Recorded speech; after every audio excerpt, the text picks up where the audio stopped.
Ito, mabisang pamatay ng ipis, dishwashing liquid.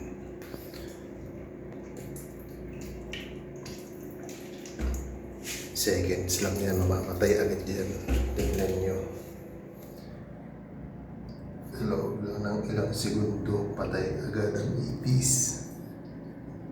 Hindi na siya makagapang.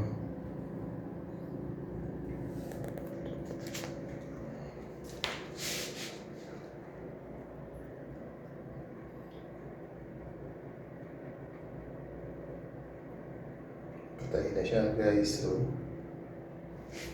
meron pang isa nagtatago.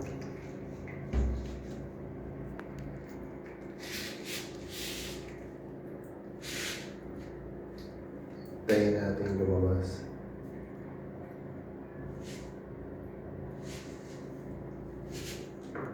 Dalawa pa pala sila. Yun na, buhusan na natin.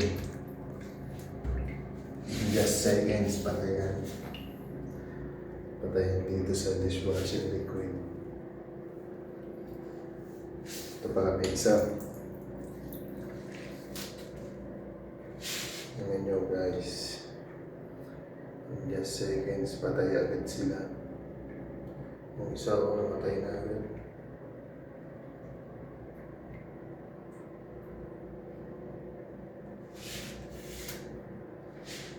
Diba?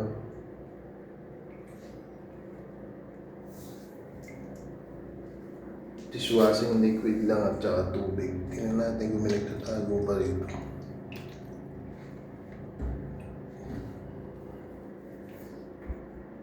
Ayan guys, mayroon pang isa nagtatago.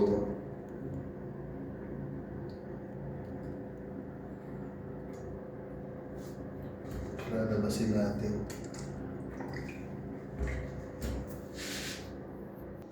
Yan lang gamitin nyo guys. Tubig lang at saka dishwashing liquid. Paghaluin nyo lang, patay agad ang ipis in just seconds.